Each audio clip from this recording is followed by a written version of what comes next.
To introduce the next panel and final panel session, this will be the policy panel session, putting buildings at the center of integrated local energy systems. And we're very pleased to have 4 of the panelists with us today. We have a 5th online, Jeremy Harrison, so I'll introduce him first. He's the principal analyst, for local energy systems at LCPDelta. And everything will be run and moderated by Frédéric Simon. Most of you know him. He's the energy and environment editor at EURACTIV, so we're very pleased that he could be with us today to help moderate this panel. I will excuse myself. I will leave you with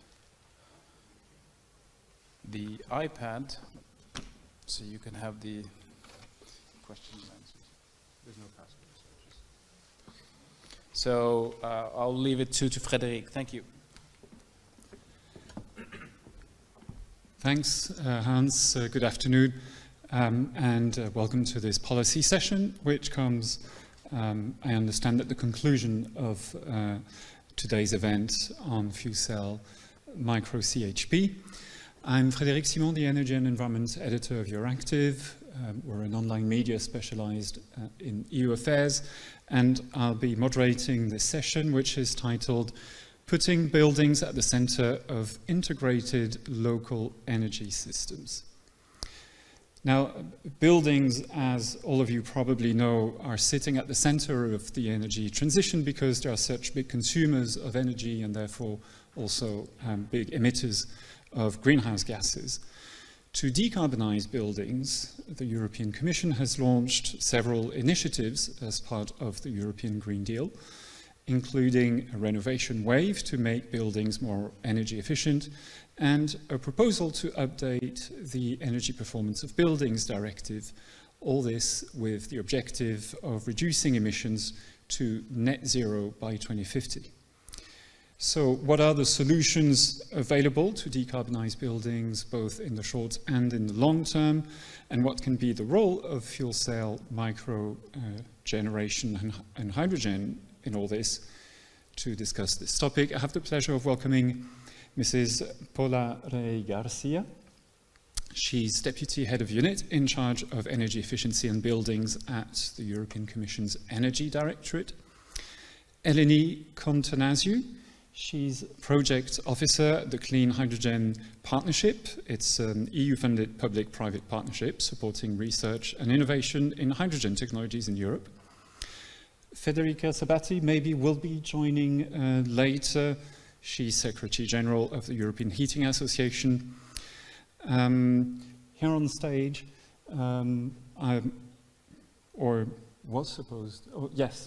here, sorry, is Alexandra Tudoroiu-Lakavičė, Head of Policy at COGEN Europe. And joining us online is Jeremy Harrison, Principal Analyst on Local Energy Systems at LCPDelta. Now, welcome to all of you. Thanks for joining us today. We'll start with short opening statements from the speakers, and then we'll open the floor to questions from the audience. To ask a question, 2 possibilities. If you're online, you can use the Q&A function on Zoom, and for those here in the room, simply raise your hand and we'll take as many questions as possible. I think that's really all for me, so before we get started with the opening statements, let me first give the floor to Jeremy Harrison, who is going to give us a presentation to set the scene about fuel cell microgeneration and hydrogen. Jeremy, the floor is yours. Thank you. The next slide, please. So let's start. I thought I'd just cover the problem we're trying to solve. And a lot of people today have been talking about the decarbonisation of the energy system through electrification. And I think we're all agreed that that's probably going to be one of the key routes to decarbonisation of the energy system. But it brings with it challenges in terms of both generation and demand for electricity. In terms of the generation side, we've seen a transition from large central thermal plants to much more highly distributed renewable generation embedded in the low voltage, medium voltage networks. That's been very successful in decarbonising the electricity systems of several of the EU member states.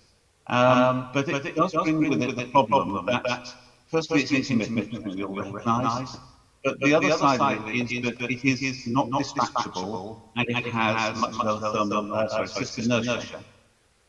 And that causes issues in terms of how we fill those gaps in intermittency, but also how we provide the dispatchability and the system inertia, and there are some other technical issues as well. On the other side of the equation, you've got growing demand for electricity from new uses in terms of mobility, from electric vehicles, and also, as we've been talking about so far, from heating. And of course, the additional side of things is the growth of home working since the pandemic.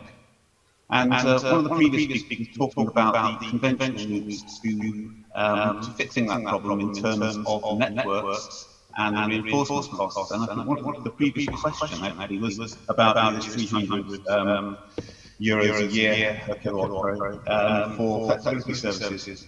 And depending on where you are, that number varies tremendously, but the cost of reinforcing conventional reinforcements. In the UK, we see costs as high as £2,000 a kilowatt in terms of reinforcement costs on the low voltage network. And so, although it's possible to do it, it's a suboptimal solution, and it also raises additional issues which I won't go into at this stage. So, the regulators tend to be looking quite favourably at innovations in networks whereby we can overcome some of these challenges in network capacity constraints using dynamic methods, demand response, but also, in this case, very importantly, through actually having generation embedded in the low voltage network. And I think one of the key things I'd like to raise is the issue about balancing systems.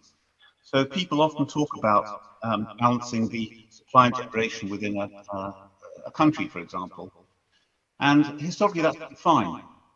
But we have cases now where within a single country, in the UK, for example, about a month ago, National Grid ran an experiment to incentivize people to reduce or even to turn off their electricity demand during peak evening periods.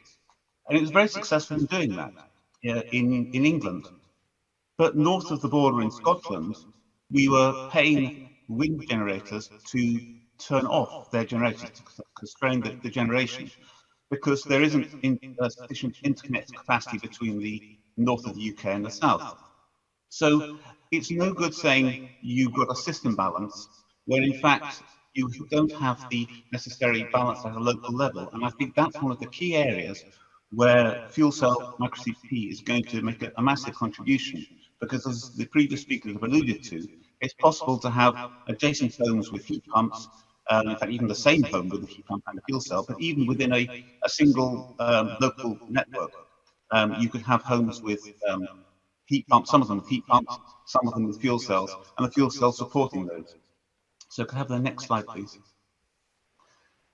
So the ways in which this can be managed obviously needs some kind of incentivization to persuade people to modify their behavior. And I've just raised here a couple of models, the peer-to-peer trading and collective self-consumption, as models of transactive energy, where we are trying to incentivize people to behave in a way which benefits not just themselves, but the wider energy system. Can I have the next slide, please? So historically, when customers have renewable generation in their homes, the value has been in displacing imported electricity, and the previous speakers have mentioned at some length the value that is attributable to fuel cell generation displacing imported electricity from the grid. And in this case, you can see the solar PV, the maximum value is obviously captured if you use that yourself. So generally, people tend to prioritize the use of electricity, that electricity in domestic appliances, dishwashers, washing machines, heat pumps even, and may actually change their behavior, their living patterns in order to maximize that consumption. Of course, there will always be some residual generation, and that might be fed into the second route there into a battery to store that on site. And depending on the value of the exported electricity, so the feed-in tariff or whatever, to the grid, it may be that it's actually cheaper, or sorry, it's more value to displace imported gas, for example, which would otherwise be used to heat hot water, and to use any residual electricity in the hot water. And I think it's very obvious that that's a suboptimal solution. It might be maximising the economic value for the household, but it's not doing as much as it could with the overall system.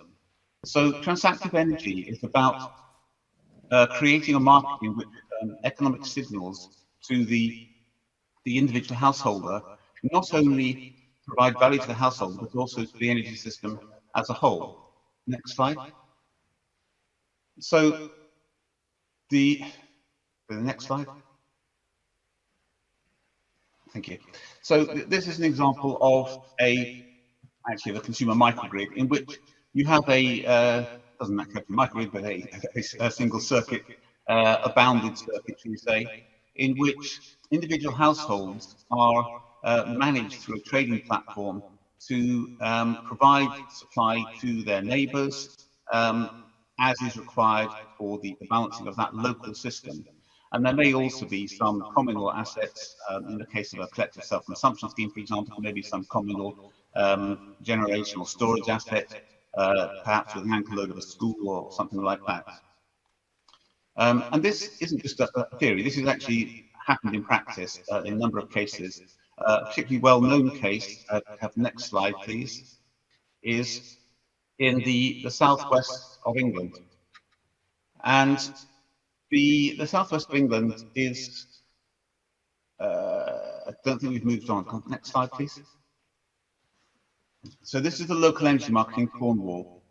And the southwest of England has historically been at the far end of the line in terms of the generation. There was very little generation in the southwest of England. Now that's all changed over the past few decades with renewable generation. But they've actually got the opposite problem now. They've got overcapacity from renewables, but it's not managed well throughout the system. So again, going back to what I was saying at the beginning, it would have been possible to reinforce the entire network and to just manage the system using increased physical assets, more copper in the ground, bigger substations and so on. But what this system does is to create a local trading platform in which individual consumers and prosumers, whether it be residential or small commercial, are given price signals from a local energy market platform. And the consumers perceive that as being, they are trading electricity, their generation, with a neighbour perhaps.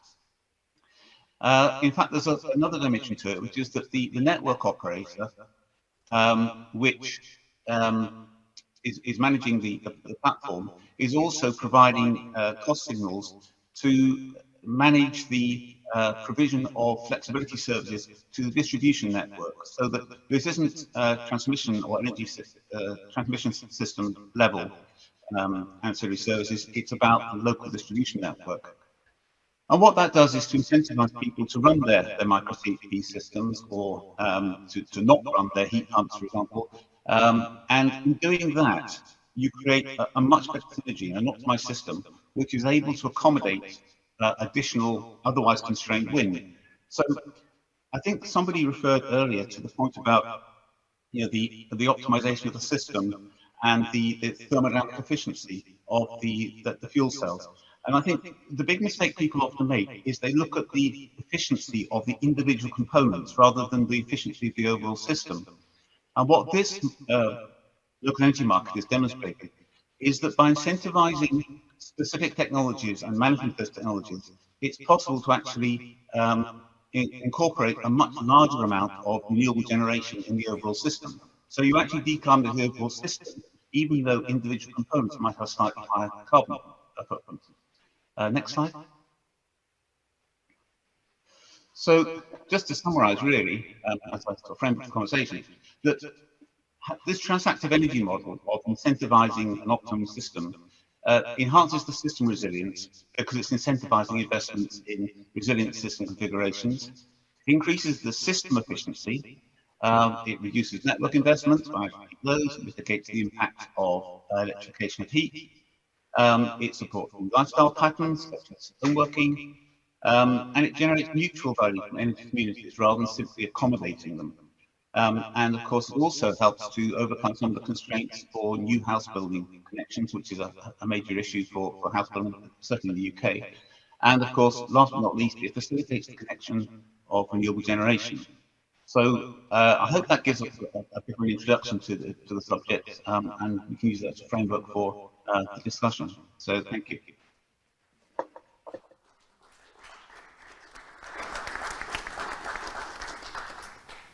Thanks, Jeremy, for this very insightful and comprehensive presentation about fuel cell micro-CHP.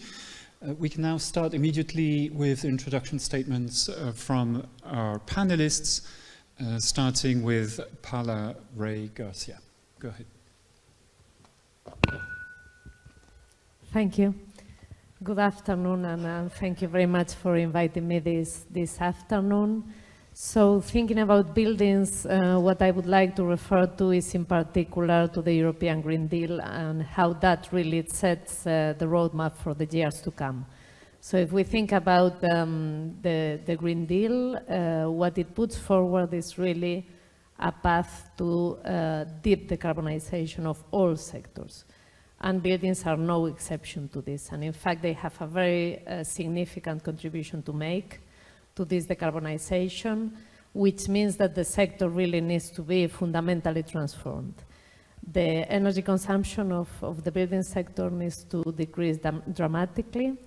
The heating of buildings needs to be decarbonized, and energy consumption related to heating also be diminished.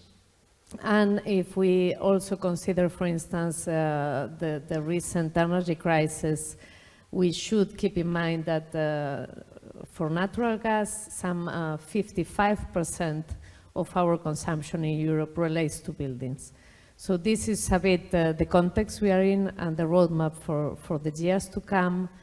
And it will pose challenges, that's for sure, because of the size and the significance of the transformation. But from the Commission side, we are supporting it in particular from the regulatory angle. There was already mention of the revision of the Energy Performance of Buildings Directive. We are also updating the legislation on eco-design and energy labeling in relation to, for instance, heating and cooling appliances. And we also see that next to the challenge, there are quite significant opportunities for integrating local energy sources, for a more resilient energy system, for rolling out smart technologies, and all this also coming with the significant benefits of a more efficient and more renewable-based system. So this would be a bit the elements that I would highlight. Thank you very much. Thanks, Paula Garcia. Let me turn now to Eleni Kontonasiou. I think it's okay, right? Okay. So good afternoon also from my side, and thank you also for inviting me to this meeting today. For the last 10 years, I've been working from different posts in a research project, all of them directly or indirectly related to buildings. Since for the last 7 years, I'm working as a project officer in research programs. What I would like to bring into this policy discussion is a very broad overview of the projects, of the areas that they have been funded by Commission money in topics related to buildings. Since I'm currently working for the Clean Hydrogen Partnership, and since we are in the final event of PACE, I could not, but briefly, I promise mention fuel cell stationary applications, that it is an area that has been constantly funding since 2018. At this point, from the fuel cell and hydrogen joint undertaking, as also Mirella mentioned this morning, we have funded more than 80 projects in this area, not only for domestic applications, but also for the service sector, for commercial building as a backup solution, and so on. Out of these 80 projects, 17 projects, they focus on domestic application. It's a sector that has received more or less 100 million of EU support. However, these 17 projects, the total cost, they are around 250 million euros, which also show the very significant contribution of the private sector. Of course, research and projects like PACE, they don't happen overnight. So it's step-by-step research. So we have started by funding fundamental research on component level, testing the first systems and testing them into the field, and then taking this lesson learned, developing the second generation system. And I think this was more or less the journey for PACE. We had after the successful results from the proof of concept, we have an field project, and then we have PACE, which gave us the opportunity to fund and support large the uptake of fuel cell micro-CHP solution. And for us, as also Mirella said this morning, is one of our flagship projects that we are happy that it is part of our portfolio because it gave us the opportunity to go a step further in this technology by developing the second generation fuel cell micro-CHP, which are cheaper, more reliable, and more efficient. But at the same time, we had the opportunity to give the manufacturer the certainty that they needed to upscale their production, which we heard also in the previous session that it is something important for them. However, as I promised, I will not only talk about fuel cell applications, but I would also like to at least briefly refer to other sectors that they have received EU funds from research fund, because buildings, of course, are not only related to micro-CHP application. It's a very broad topic. And hundreds of projects, they have been funded in different areas, like energy efficiency measures in other heating and cooling technologies, research projects and innovation projects that have been done related to the measures in the facade of the buildings, but also when seeing buildings connected to the whole energy system. We had many projects being funded under the smart grids topic, on which building is a core element, and also we had big innovation action like smart cities, where buildings again was a core element. And last but not least, I would like to refer to the social sciences and humanities projects, that they are specifically related to the energy transition and how these aspects they should be taken into account, because buildings, of course, is an important element about the grid, about the energy transition and so on, but we have also not to forget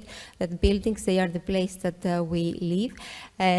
All the technologies that we use, they have to be used by the end users, by the people, so we have to see what motivates them, and in order all these technologies to be effectively used.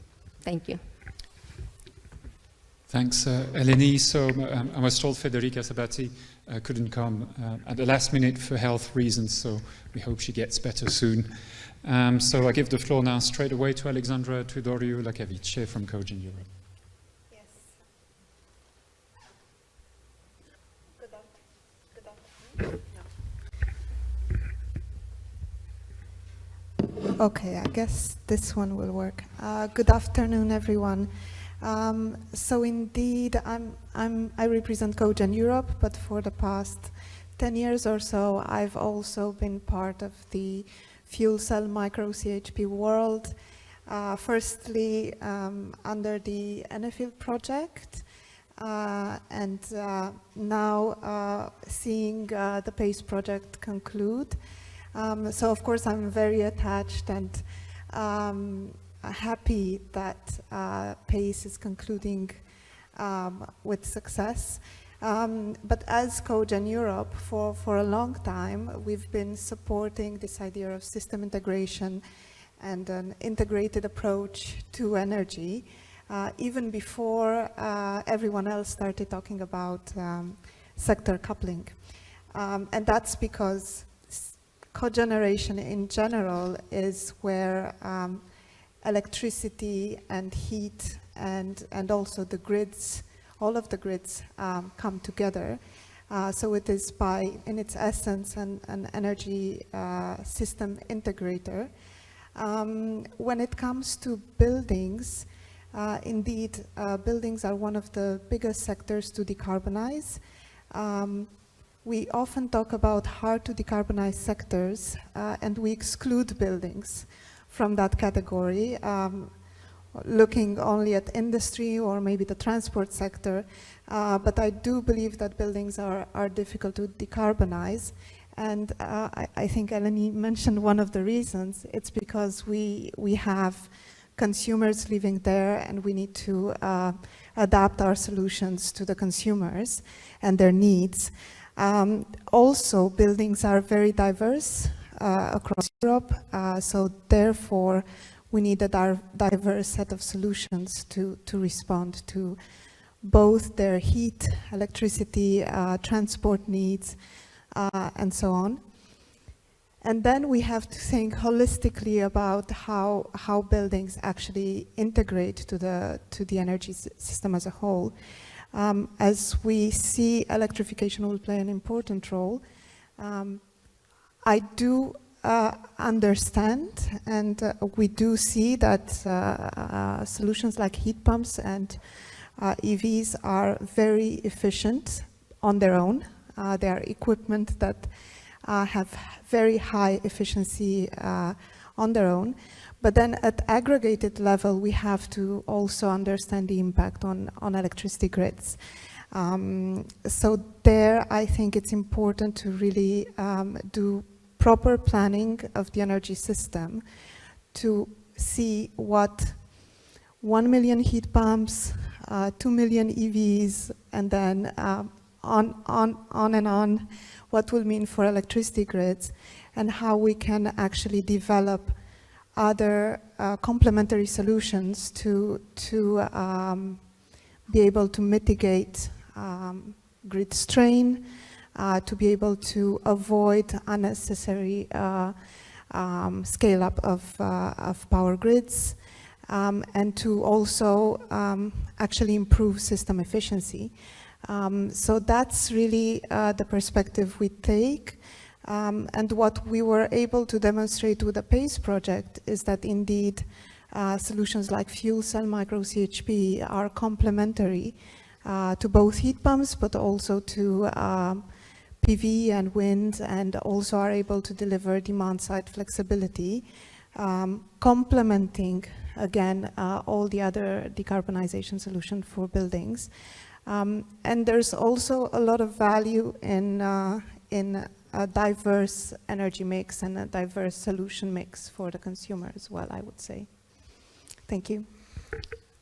Okay, thanks very much, Alexandra. So we're opening now the floor to questions from the audience, so don't hesitate to raise your hand or to put some further questions online. I see there are already a few, but which were already there from the past session. And so to get the debate started, let me maybe turn to you, Paula Garcia, with a question about the EPBD. Can you explain in the revised version of the directive what is there in it to, to turn buildings into prosumers and ensure households can become active participants in the energy transition? Yes, no, thank you. I think this aspect and is very much related to what my colleagues were explaining on the evolution of the energy system and the increasing integration. Means that also buildings are a bit at the center of different elements of the heating networks, of the electricity networks. They are large energy consumers, but they can also produce energy. So in the revision of the energy performance of buildings directive now to adjust to this European Green Deal roadmap that I was mentioning and the increased climate target of 55%, we have a number of elements that are particularly important for this element of a more, let's say, flexible energy system and contributing to the role of consumers as active participants. And I will mention in particular a couple of them.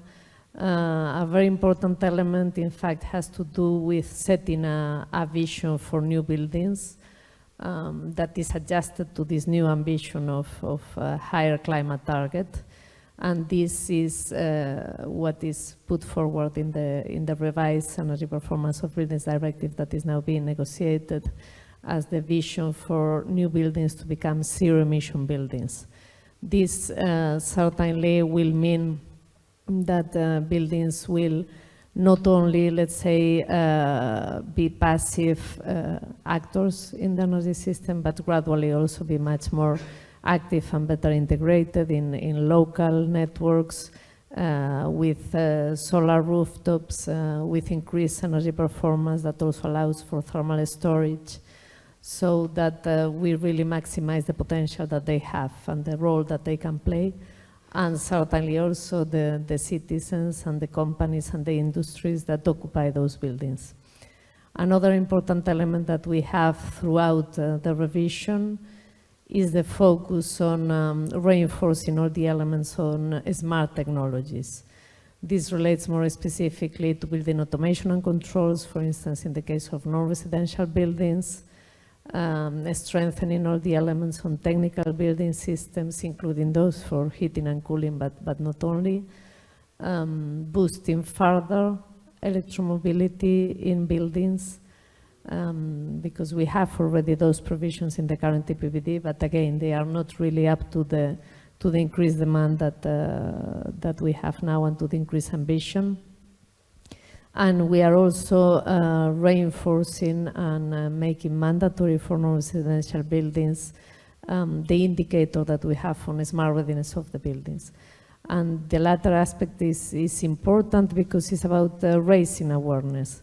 So in the end, if citizens, if companies, they are not aware of how to maximize the performance of the buildings through smart technologies, if they don't implement those, if they don't look for buildings that have those integrated, then we may miss quite some opportunities. And on average, we estimate that around 30% of energy savings can come from better awareness and more action on the basis of smart technologies. So these are, I think, the main aspects that we have in the revised text for facilitating also demand response and demand flexibility, and for having a more active role of buildings. Thank you. Thanks. I see there's a question for you again, so I'll stick with you for just a moment more, Paula Garcia. So it's a question coming from Zoom. They're asking, what do policymakers think about the decarbonization of the building sector and its relationship with the decarbonization of other sectors, such as mobility and transport? How does it rank into citizens' sharing of the same view? I suppose this relates to potentially studies that the Commission may have done as to consumers' expectations or citizens' expectations regarding this. And this probably relates to the sector coupling strategy, which was tabled quite early in the Commission, but which kind of got forgotten since, it seems to me. So what are your views on this? Yes, no, thank you very much. I think in the end, many of the revisions that we have as part of the Fit for 55 so-called legislative package have really energy system integration and sector coupling at the center. So that's how this has been translated, and the same for the renovation wave that you had mentioned before. So these more strategic documents were then informing the revisions of the legislative texts. So we have those translated in the revision of the Renewables Directive that was recently agreed, or on the revision of the Energy Performance of Buildings Directive, which is still in negotiation. The role of buildings towards, for instance, transport, the main connection is really through the private charging for e-mobility. We really see that what we can do through building codes that translate into national legislation, the Energy Performance of Buildings Directive, can really complement what is being done from the mobility policy angle, which focuses much more on the public charging of cars in the public space. Through the Buildings Directive, it concentrates rather on the private space. So the idea is really to facilitate much more, not only in new buildings, but also in existing buildings, the possibility for citizens to be able to charge their cars. And the way in which this was done really took into account feedback from public consultation, from different studies, where it was indicated that, for instance, for existing buildings, it is really important to have, let's say, the pre-cabling, so that whenever then the person acquires an electric vehicle, then can really charge it in an easy way without significant renovations to be done. Another element that was raised really through the public consultation process leading to the revised text had to do with local barriers. And so very often, and again, in particular for existing buildings, that's why those are really a focus of the revised text. In the case of parking spaces in multi-apartment buildings, there are problems with the possibility of an individual owner to proceed with an electric vehicle charging point without the agreement of all the neighbors. So these are some examples of barriers that through the revised text should be more easily removed. And those were really two of the main elements that came from the public consultation supporting the revision. Thank you. Okay, thanks. Anybody else wants to say a word about this? Alexandra, maybe. I mean, you were talking about sector coupling during your introduction, so yeah, this connection with transport. Yeah. Okay, I would say we have quite a lot of examples within the PACE project of EV owners that are also fuel cell micro-CHP owners. And one of the reasoning behind that is that, of course, electricity prices have soared, and it's quite challenging to be charging your car facing such high or much higher energy costs. So we see this complementarity between electrification, be it transport or heating, and the ability to self-produce your own electricity. Some of those, and if you watch some of the interviews with PACE partners, with PACE trial participants, they are really system integrators in their own homes. So some of them have PV and heat pumps. Some of them have PV and fuel cells. Some of them have heat pumps and fuel cells. And that's really driven by the advice they get from energy auditors or from their installers. And based on this advice, they understand that they can reduce their carbon footprint quite a lot. They can reduce their energy costs by not relying on the grid so much. And also they become more empowered. They understand their energy consumption, energy production much better. And so they're more enthusiastic about saving energy and integrating more renewable energy. And so I would say that indeed it would be great for the energy performance of buildings and more generally energy policy to have this holistic approach and promote these synergies between technologies much more rather than look at individual solutions on their own. And yeah, that would be one of the lessons learned from the project, that it's not either or when it comes to heating solutions, to consumer energy solutions, but it's let's combine them and see what comes out. Let's see how do we achieve lower energy bills, but also lower emissions, and how do we manage to integrate more renewables across the board? Okay, thank you. One question for Jeremy, Harrison, and I will extend the question to the rest of the panelists afterwards. One of the objectives of the PACE project was to establish a product, fuel cell micro-CHP, as something that could enter mass market commercialization eventually. So, Jeremy, how close or how far are we, do you think, today from mass market commercialization, and what are the missing ingredients for that to happen, do you think? I think what one of the manufacturers is to comment on the commercialization side of things. But I think from my point of view, the thing which is going to, I think, accelerate the uptake of fuel cells is once we stop just trying to focus on one particular aspect of it. So going back to what I was saying about the optimization of self-consumption, that's clearly a significant value for the consumer. But if we can find a mechanism through these transactive energy models of incentivizing behavior which optimizes the whole energy system, so providing this additional value from flexibility, perhaps also recognizing the value of resilience, which is also a key issue when we become more dependent on electricity. I think once you start to stack all those values together, you get a more significant economic argument, which I think will help to accelerate the uptake.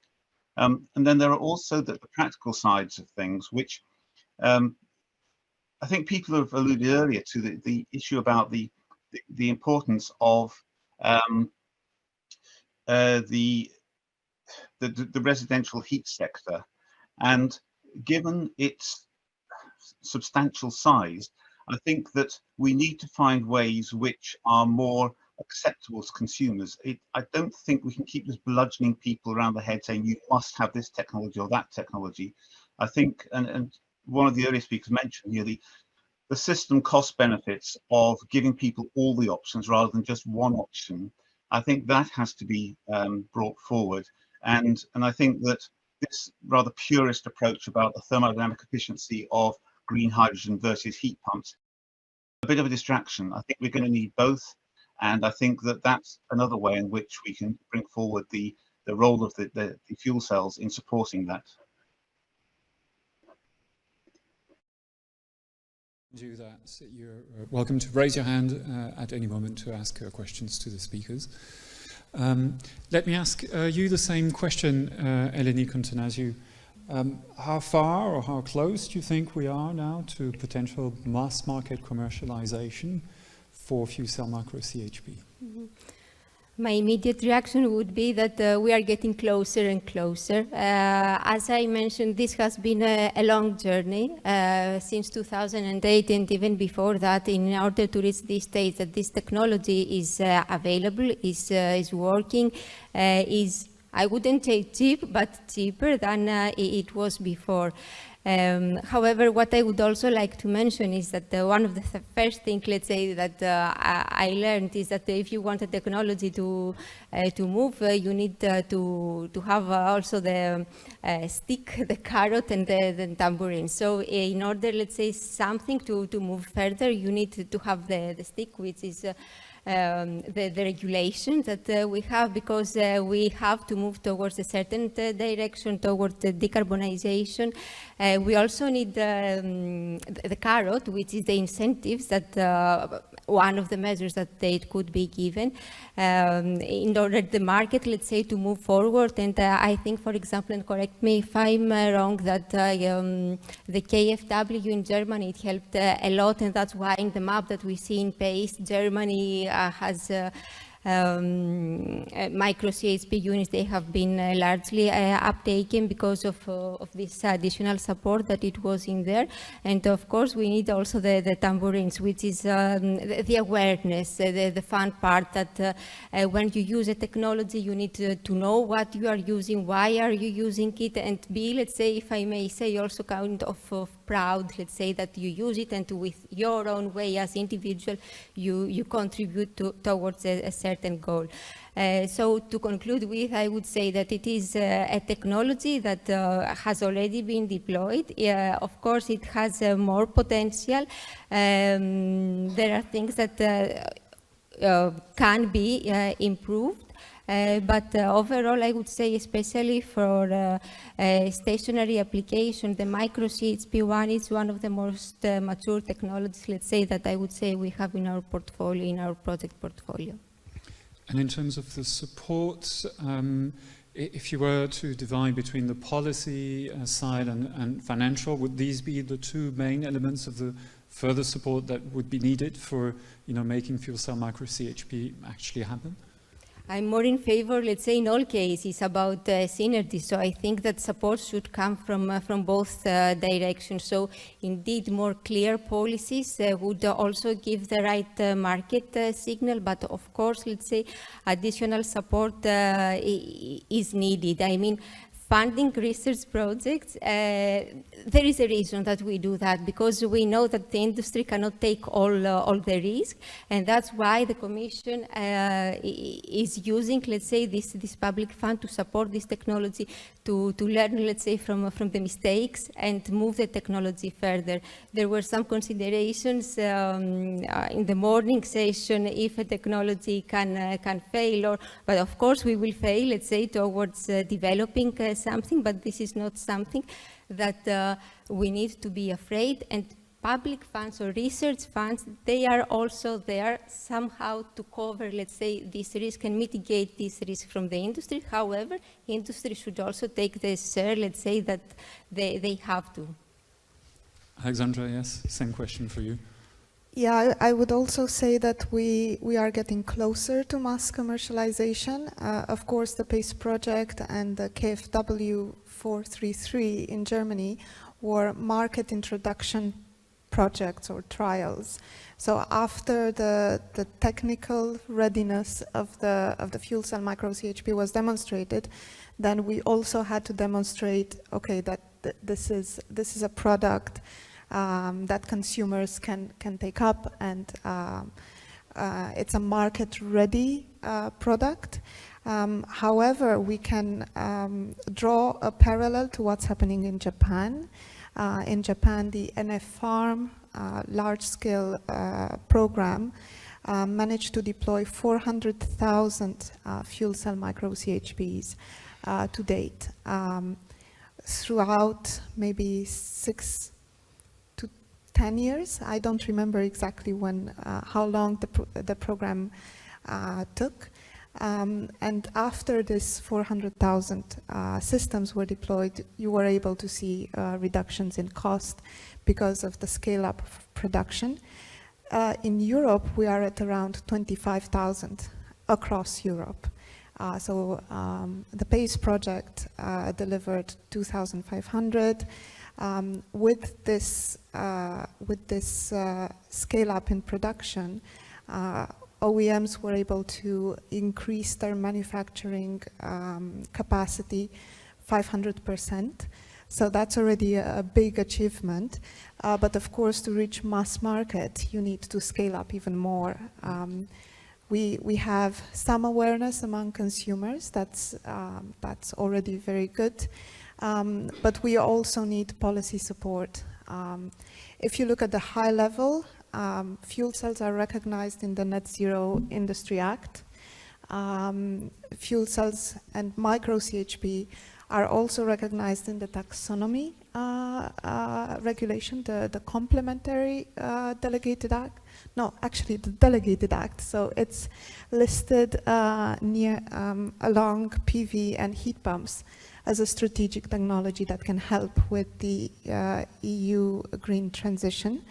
However, we need policies that actually recognize that further at national level. So the KfW program in Germany, that was already good. For instance, speaking about flexibility and grid services and the broad benefits to the energy system, I've heard an estimate of €300 per year that fuel cells can deliver to the energy system in value and flexibility terms. So why not offer that to the fuel cell micro-CHP owner? That they're offering that benefit to the system, so then we need to monetize it and let them have that back. That would definitely help with consumers being more aware and being more inclined to opt for fuel cell micro-CHPs. And in terms of the markets that you see, Alexandra, as the most promising or the lowest hanging fruit in a way, I mean, we saw a bakery, for example, adopting it and saying it was great for them. They're relatively large consumers of energy. You could imagine like bigger buildings potentially benefiting from this.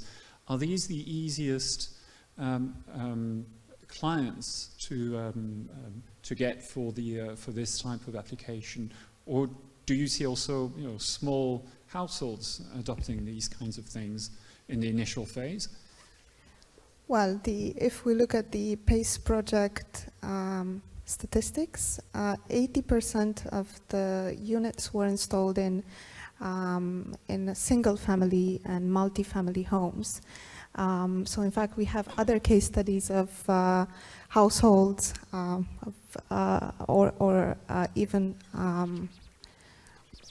families of 4 or 5 who have installed a fuel cell micro-CHP in their buildings, and they do see energy savings and a reduction in their energy bills. So I don't think that only commercial applications are viable at this stage.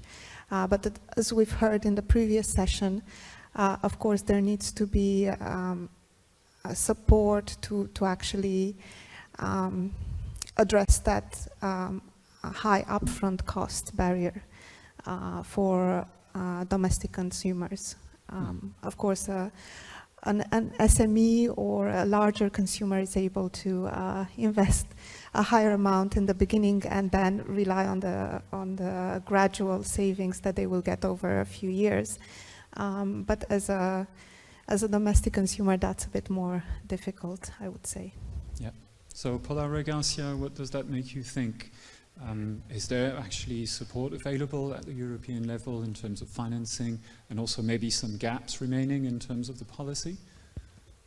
I think one element that was now underlined and that is really important is the aspect of awareness raising, in fact. Because what we see in buildings is that they are not hard to abate from a technological perspective. Technologies are there. But the majority of the barriers have to do with lack of understanding, lack of technical assistance to support citizens or small businesses implement the measures, understand what is the best approach, because there is really a huge variety, and I think we are touching on it a little bit today, of possible solutions, no, to decarbonize buildings depending on the local conditions, on the type of building, on the heating needs, and so on and so forth. Even the pricing structure of energy in a certain country has an influence on the operating costs of the different technologies. So technical advice is really very important in this sector because also of its granularity, and the same for awareness of the different solutions, so that there is no one size fits all, as it was also mentioned. In addition, of course, financial support is important, and I think one tool that is quite interesting in this regard, because it's also cutting across not only buildings but also industries, enterprises, is energy efficiency obligation schemes. They are also a tool working with utilities to deliver energy efficiency programs. and can be also having an impact in this particular case. So I think they are a good solution. And then, of course, depending on the different conditions, what member states may put in place also nationally. So I think there are possibilities there in terms of financial support from a regulatory perspective. The decarbonization of buildings, as I mentioned, is really a priority, so it should be further pushed.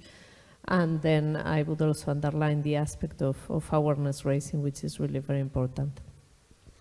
Okay, on this same topic or similar topic, it's a question coming from the audience asking you, I guess, to try and make a projection now for the next 5-10 years. So how is micro-CHP placed in the next 5-10 years? Is there growth expected? And maybe Jeremy Harrison can try and answer this.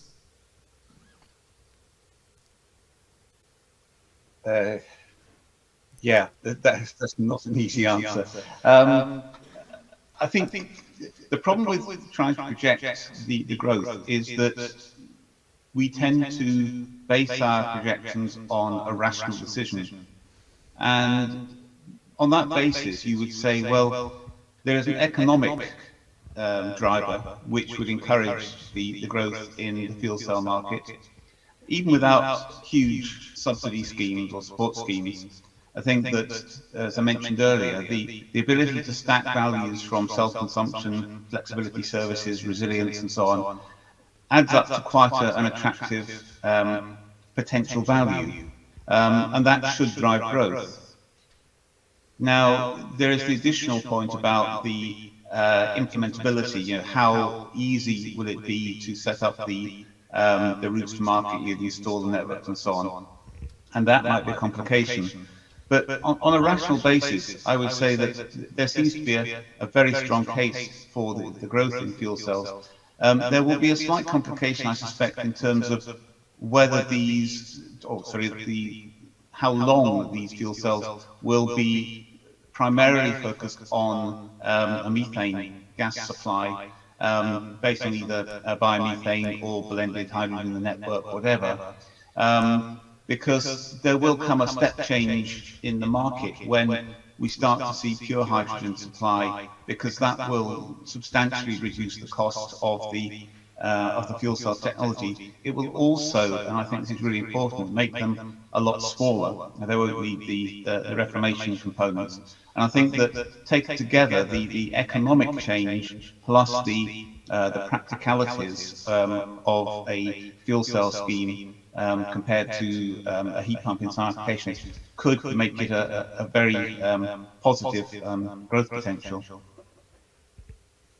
Okay, thanks, Jeremy. I'll ask other members of the panel here to maybe share their views. So on the outlook for the next 5-10 years, Eleni, Kontonasiou, are there studies which have been made regarding this or not? Mm-hmm. I'm sure that there are. However, even I think as an outcome of the previous speaker, that they try to make all these projection models, the market is a bit unstable with the energy prices and all the parameters that unfortunately we cannot, let's say, predict. For example, as it was mentioned earlier, when PACE, for example, started, we didn't have COVID, which affected a lot, let's say, how we use buildings, because we moved all from our offices to working from home, and this had a big impact in the grid. And then we had COVID-19, which also impacted the supply chain, the costs, and so on. So even if we try, let's say, to make some projections of what is going to happen in the future, I'm not sure, let's say, that it will make a lot of sense, because we don't have, let's say, the certainty that we need at this point. However, this does not mean that we should not, let's say, keep trying to make this solution, fuel cell micro-CHP, a better solution, a more efficient solution, and a part of a technology that can help the system, let's say, move further toward the decarbonization. As it was mentioned before, buildings, they are electrified along with the transport sector. the grid has some restrictions, and this technology that has been developed by PACE and also other fuel cell technologies, they can play a role in helping the grid to be stabilized. So I think, and I believe that in the future we will see more and more fuel cells being a more active part of the grid. And I would also like to highlight that apart, let's say, from the end uses for heat and power, we are also having many research projects that they focus in the whole value chain of the hydrogen, from clean from hydrogen production, from electrolysis to the distribution networks, to cross-cutting issues about safety, which is let's say a topic that it was touched, let's say, in one of the previous sections about capacity building and so on. So we are working in the sector as a whole, and we hope that in the future we will see indeed hydrogen playing and fuel cell playing a more central role in the energy transition. Okay, Alexandra, your views, outlook on the next 5-10 years? On the outlook, indeed, it's difficult to make predictions or projections for the exact uptake of fuel cell micro-CHP solutions. I can only hope that the momentum that was built up until now can continue. And as mentioned before, the manufacturers who are now based in Europe and have scaled up their production 500%, reaching 1,000 units per manufacturer. So that's already something that enables us to say that from a manufacturing side, we are ready to deliver those products to consumers. And of course, there's the market conditions that can be either impeding or promoting the technology. And finally, what also can be impacted at EU level and at national level are the policy conditions. So we need a stable and favorable framework for those solutions to do well, given the market conditions and given the capacity that we have to deliver them to consumers. And I would agree with Jeremy that it's counterproductive now when we have an economic crisis and an energy price crisis and a climate crisis to be micromanaging and sort of debating should it be hydrogen, should it be direct electrification, should it be fuel cells or boilers or micro-CHP or heat pumps. I think this we can move forward with all of these solutions and deliver those emission savings as much as possible, as fast as possible. So yeah, that would be my answer. Alexandra, Jeremy alluded to this. The elephant in the room, in a way, is methane, and the fact that fuel cell micro-CHP at the moment is running mostly on natural gas coming from the grid. And we're seeing in Germany, the debate has tended to focus on, stopping, the gas boilers. There will be no more installation of new gas boilers as of next year. We're actually seeing even heated debates online, at least in Britain, about the use of hydrogen or not in the gas grid. So there is growing interest. Is that not one of the main obstacles that you would see for fuel cell micro-CHP? Is this connection that is still there with the gas grid? Yeah, that's why I mentioned that these debates are counterproductive. If we stopped deploying heat pumps because we were wondering where does the electricity come from, is it more wind power or is it more coal power or is it more hydropower or so on, then we would not have reached this level of commercialization for heat pumps in Europe. And we have to make the same distinction with fuel cell micro-CHP. This is an efficiency technology. It's an equipment that converts energy in the most efficient way possible. If we promote it together with the uptake of renewable gases and together with biomethane or renewable hydrogen, then we have win-win. We will be able to scale up the production of hydrogen and of biomethane, make it cheaper as there's more demand for it.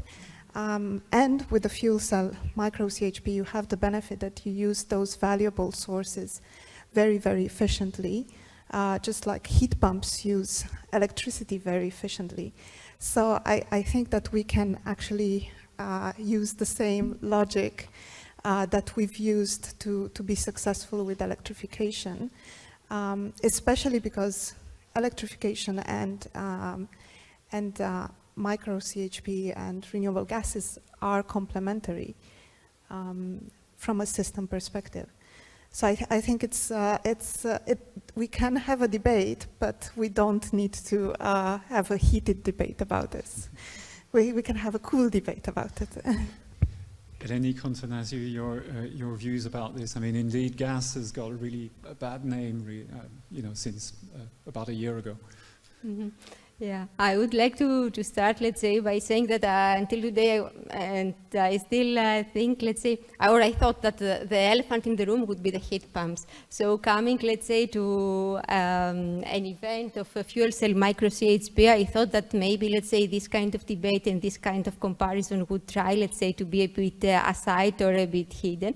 But I was very positively surprised seeing that this comparison, let's say, or these synergies with the heat pumps was not only not hidden, but on the contrary, it was part of the analysis of the exhaustive analysis that it was done through PACE.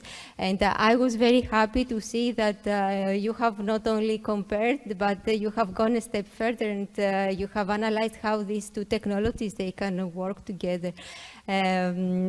Because I have seen lately many, I wouldn't call them research papers, I would call them position papers saying the uptake of fuel cell micro-CHP is delaying the decarbonization. We have heat pumps. Why do we waste, let's say, our money to this technology? And I think that the work that was done, let's say, under this project, and also the work that has been funded over this year, let's say, I would say that it gives a good answer that, as I mentioned in my introduction, it's a step-by-step approach. We don't say that we have everything solved. There is room for improvement. We can use, let's say, more clean input for the fuel cells. We are working, let's say, on clean hydrogen production. So maybe we are not there yet, but we are getting there and we are trying to. Paula, Garcia, maybe a thought about gas. I mean, the Commission has been, since the Ukraine war broke out last year, taking lots of new initiatives, of course, to decrease Europe's dependence, not just on imported gas, but on gas more generally. Isn't that the main obstacle currently standing in the way of the development of this technology, fuel cell micro-CHP? I would say not necessarily, because one of the key focuses that we have is really on demand reduction, and this technology contributes to energy efficiency. We also have really this big ambition of decarbonization of buildings and decarbonization of heating technologies. So we will gradually see solutions that work, let's say, combining different systems, including in combination with heat pumps. Taking forward, we have the uptake of renewable gases. So what we really have is a system in transition. So there needs to be a mix of solutions, and there needs to be also an evolution of those solutions towards the gradual decarbonization. So I think that this is one more solution that is available that can meet these demands and these requirements, and that will need to evolve as other solutions will need to evolve. It's not that on heat pumps there is no further evolution to be made. So also there are advancements that need to happen. So I think all these technologies really, they are facing a challenge, as I mentioned at the beginning. but they can certainly keep evolving to be a fundamental part of the solution. Okay, thank you very much. I think we're getting closer to the end of this panel discussion. But before we close, I will ask each of the panelists maybe to say in a few words what they believe should be the main takeaway message from this discussion. And so I'll start with you, Jeremy Harrison.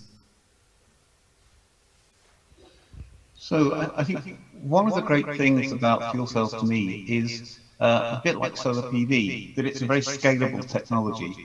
And at the beginning of my presentation, I mentioned the point about the whole system can be in balance, but the individual parts of it are not. And the great opportunity from fuel cell micro-CHP is it brings the very high levels of efficiency that you get with a gas turbine power station into the individual home. And that means that you can balance the demand for electricity in the low voltage, the very low voltage 400 volt grid, with electricity produced there. And I think that characteristic is what will make fuel cell micro-CHP a potential contender as part of the overall energy system with this concept of local energy balancing. As you, your takeaway message. Yeah. I would, let's say, focus more on the synergies, on potential synergies between the different technologies, between the different sectors and so on. We have one energy system that will have at the end to work somehow. There are different technologies, there are different options available, there are different areas, in different research areas that they have been going on, and all these things, they have to be put together and to work with each other. And each technology, let's say, in this sector should see the other one to form potential synergies as friends, let's say, and not as the enemy. So my key message is that technologies, they are available. Of course, there are technological improvements that they need to be done, but they have to also start working together. Okay, Alexandra, Tudoroiu-Lakavičė. Yeah, so complementing on that, indeed, we need synergies, and those synergies can happen both at the building level, but also at the neighborhood level or city level. So in order to be able to say, okay, this city can 80% decarbonize by through electrification, and 20% through hydrogen, or 20% through biomethane, where we really have to carry out this system planning. So I think the heating and cooling plans in the Energy Efficiency Directive are an excellent example of how a local community can check what's around them, set up their, or keep in mind the objective of decarbonization, and decide, okay, what works for us is, I don't know, 10,000 heat pumps, 80,000 homes that are served by district heating, and maybe another 5,000 fuel cell micro-CHPs. And then they have this plan, and they can advise their citizens to adopt those different technologies. So this local planning is very important as a complement to the national climate and energy plans, and I think the European assessments as well, that are more macro level. Okay, thanks. And Paula Garcia, you have the privilege of closing, so your main message for today. Yeah, no, thank you very much. So I would say that really in the case of buildings, the situations are so different if we are thinking about a single family house or a big industry or an office building or multi-apartment buildings. So I would say that really the challenge to decarbonize all of them is very large, and it means that there is no one single solution that would be available to all of them and adequate for all of them. There is the impact of the local conditions, as it was mentioned. Sometimes the solution may come from local waste heat, from district heating and cooling, from renewable energy communities. In other cases, it may be more centralized on the building. and they're having different technologies playing a role, from solar on buildings to fuel cell micro-CHP to heat pumps, as we mentioned, a combination of them. So really to have an open mind and look into all these solutions because also of the scale of the challenge. Thank you, Paula Garcia. We've now reached the end of this event. Thanks a lot to our panelists for joining us today. Thanks to our audience here in Brussels for attending, and to those also following us online. Let me now hand over the floor to Hans Korteweg, Managing Director of COGEN Europe, for some concluding remarks.